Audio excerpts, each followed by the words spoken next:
ప్రసాద్ గారు ఏంటి ఈ సీసా పెంకులు ఏంటండి ఓడి ఎలా అరబెట్టినట్టు అరబెట్టారు? అవి పగలగొట్టి బాంబులో పెడతారు. ఏంటి ఇక్కడ బాంబులు తయారు చేస్తారు? గట్టిగా అరవై బాబు, అవి నీ మీద వేస్తారు. ఏంటండి పొగలొస్తున్నాయి? సాంబారా? సాంబార్ కదా సారా, నాటు సారా. స్మెల్ తెలియటం లేదా? అవును బాబోయ్.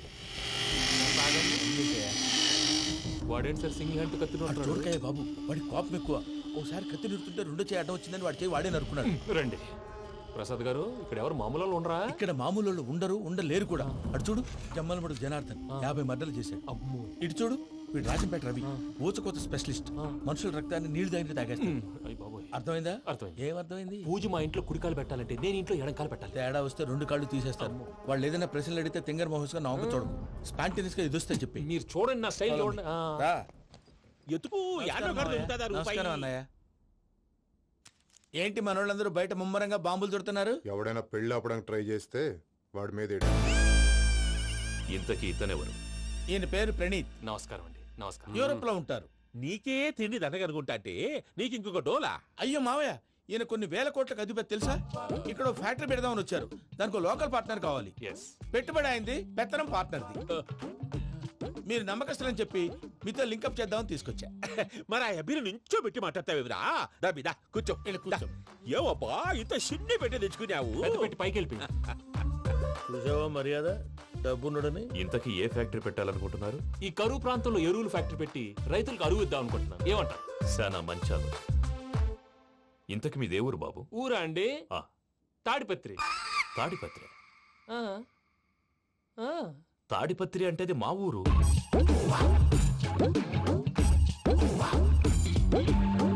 అన్నయ్య, బాబు చెప్పేది మన తాడిపత్రి కాదు, తెలంగాణ తాడిపత్రి. ఏం బాబు? నేను చెప్పేది అదే. అది మా మేనమామ గారి ఊరు. నేను ఆడనే పెరిగింది. తాడిపత్రిలో మీ ఇల్లెక్కడ? ఇల్లా అండి? గుడి ఉంది కదండి? ఉంది. దాని పక్కన శర్మ గారిల్లు. అయితే శర్మ గారింటి పక్కన ఆనందరావు గారిల్లు. ఆనందరావు తెలుసు అనమాట. అయితే ఆనందరావు ఇంటికి 7 అవతల. ఆనందరావు అంకుల్ ఇంటికి మా ఇంటికి 7 హౌస్ గ్యాప్ ఉంది. Just 7 houses. అంకుల్ అంటున్నావంటే ఆనందరావు నీకు తెలుసు అన్నమాట. ఎందుకు తెలీదు? Very close family friends. అయితే నువ్వు వచ్చినావని తెలిస్తే వాడు కూడా సంతోషపడతాడు. ఫోన్ చేస్తాను.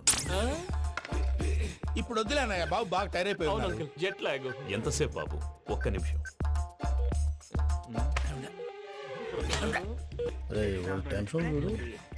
ఈ ఫోన్ ఒకటి కలుస్తలేదు. వాడితో తర్వాత మాట్లాడుకుందాం.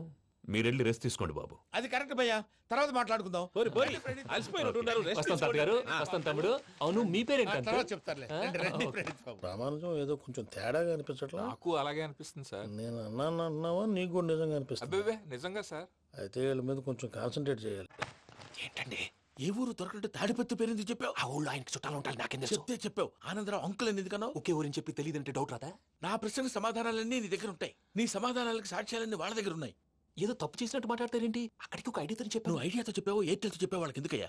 ఆ ఆనందరావు గారి నెట్వర్క్ కలిసిందంటే మనం కవరింగ్ ఏరియాలో ఉన్నాం. అన్ని అప్సకర్ల మాటలు మీరు ఏం జరగదండి. సర్లేండి. సర్లే పదండి.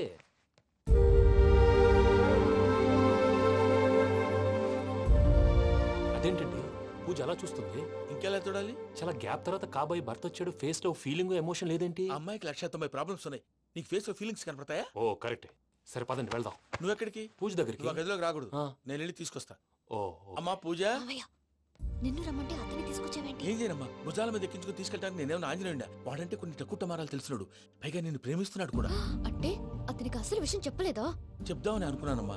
సరిగ్గా నువ్వు ఆ టైంలో ఫోన్ చేసి ఇక్కడ ప్రాబ్లమ్స్ చెప్పావు. ఏం చేయాలో తెలియక వాడిని వేసుకుని వచ్చేసా.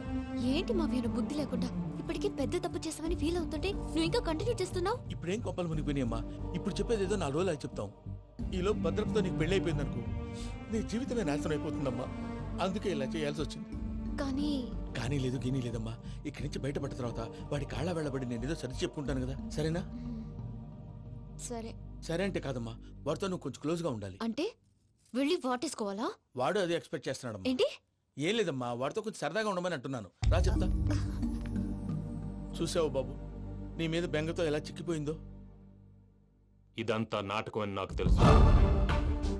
నేను యూరోప్ రావడం, అక్కడ మీరు పూజను నాకు పరిచయం చేయడం, ఇదంతా కూడా ఆ పైవాడు ఆడుతున్న నాటకం. మనం జస్ట్ పాత్రధారులు అంతే. మన ఇద్దరికి రాసి పెట్టింది కాబట్టే ఇదంతా జరిగింది. మధ్య మధ్యలో చిన్న చిన్న ప్రాబ్లమ్స్ వస్తాయి, వాటికి మనం కంగారు పడకూడదు. మిమ్మల్ని ఇక్కడి నుంచి తీసుకెళ్లే బాధ్యత నాది. మీరు హ్యాపీగా ఉండండి, ఏదో ఒకసారి నవ్వండి. ఆ? ఇంకా ఇంకా అది అది అలా నవ్వుతూ ఉండండి. రండి ప్రసాద్ గారు, వెళ్ళి రెస్ట్ తీసుకుందాం రండి. చూసారు ప్రసాద్ గారు, ఎంత డల్గున్న పూజ నన్ను చూడగానే హ్యాపీగా ఫీల్ అయిందో. అవునయ్యా, ఇంకేతంటావు? That is the magic of love.